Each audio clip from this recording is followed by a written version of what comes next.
નમસ્કાર મિત્રો, હું છું ડોક્ટર શંકર જોશી શાસ્ત્રીજી। મિત્રો, આજે વાત કરીશું મેષ રાશિ વિશે। તો મેષ રાશિના જાતકો માટે આગામી તારીખ 29/3/2025 શનિવાર ફાગણ વદ અમાવસના રોજ રાત્રે 9:40 શનિ ભગવાન જે છે એ મીન રાશિમાં પ્રવેશ કરી રહ્યા છે। એટલે મીન રાશિમાં શનિ ભગવાન પ્રવેશ કરતા મેષ રાશિથી મીન રાશિ જે છે એ 12મી રાશિ થાય।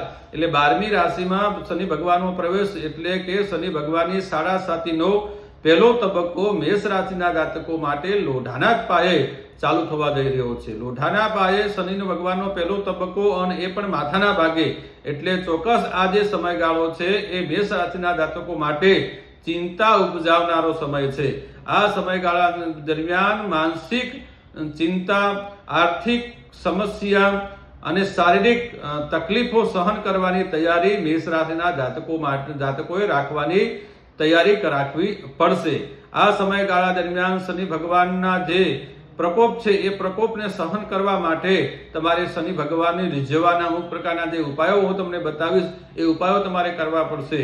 કારણ કે તને ખબર પડી જાય બધી વાતની જ્યારે બેસે 7:30 શનિ ભગવાનની 7:30 જ્યારે બેસે છે ત્યારે જીવનના તમામ પ્રકારના જે આપણા જે કર્મો છે એ કર્મનું ફળ શનિ ભગવાન પ્રદાન કરતા હોય છે। સારા કર્મો કર્યા હોય તો સારા કર્મનું સારું ફળ પ્રાપ્ત થાય છે।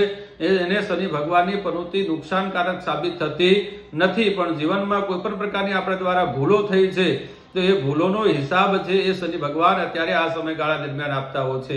એટલે શનિની પ્રવૃત્તિ દરમિયાન ખાસ ખ્યાલ રાખવાની જરૂરિયાત હોય છે। જ્યારે શનિની 7:30 પ્રવૃત્તિ ચાલતી હોય ત્યારે કોઈ પણ પ્રકારનું વ્યસન ન કરવું જોઈએ।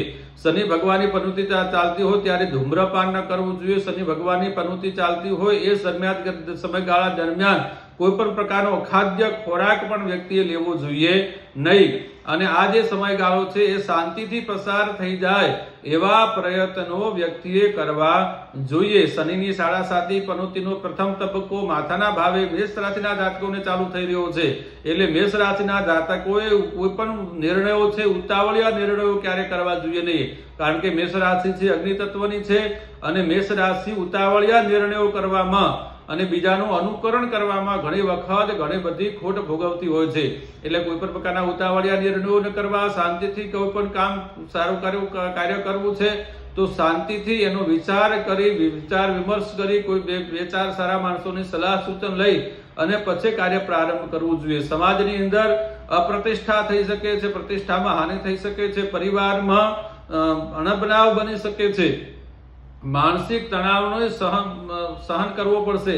તો આ બધી તૈયારી મેષ રાશિના જાતકોએ અત્યારથી સહન કરવાની તૈયારી મેષ રાશિના જાતકોએ રાખવી પડશે। વિશેષમાં આ પ્રકારની શનિ ભગવાનનો જે પ્રકોપ છે એ પ્રકોપ આપણને કોઈ પણ પ્રકાર રીતે નુકસાન ન કરે એ હેતુથી શનિ ભગવાનને રીઝવવાના ઘણા બધા શાસ્ત્રોમાં ઉપાયો બતાવ્યા છે। એ ઉપાયો કરવા જોઈએ। ઉપાયોની અંદર શનિ ભગવાનને રીઝવવા માટે શનિવારના દિવસે તમે શનિવારનું વ્રત કરી શકો છો।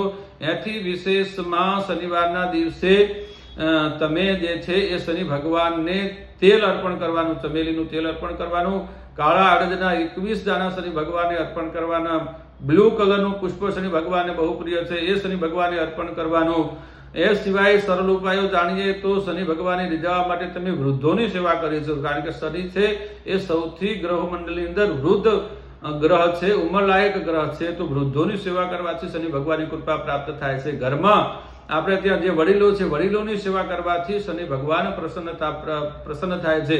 એનાથી વિશેષમાં શનિ મંત્રના જાપ જાતે કરવા અથવા તો કોઈ પણ બ્રાહ્મણ પાસે, પંડિતજી પાસે શનિ ભગવાનના મંત્રના જાપ, એનો દશાંશ હોમ, તર્પણ, માર્જન વગેરે અનુષ્ઠાન કરવાથી પણ શનિના પ્રકોપમાંથી શાંતિ પ્રાપ્ત થઈ શકે છે। એથી વિશેષમાં જાણીએ તો સરળ ઉપાયની અંદર શનિ ભગવાનનું 10 નામનું સ્તોત્ર છે એ સ્તોત્રનો પાઠ કરવાથી પણ શનિ ભગવાનની કૃપા પ્રાપ્ત થાય છે। એ સ્તોત્ર છે કોણસ્થ પિંગલો બભ્રુ કુષ્ટો રૌદ્રમ તકો યમઃ સૌરી શનિશ્ચર મંદ પીપલાદિન સંસ્થિતા। આ સ્તોત્રનો તમે પાઠ કરશો તો એનાથી પણ શનિ ભગવાનની કૃપા પ્રસન્નતા પ્રાપ્ત થઈ શકે છે। મેષ રાશિના જાતકોએ બહુ ગભરાવાની જરૂર નથી। પણ આ જે સમયગાળો તમારા 7.5 વર્ષનો જે સમય છે એ સમય કંઈક ને કંઈક રીતે સાધારણ રીતે પસાર થાય એવો જણાતો નથી।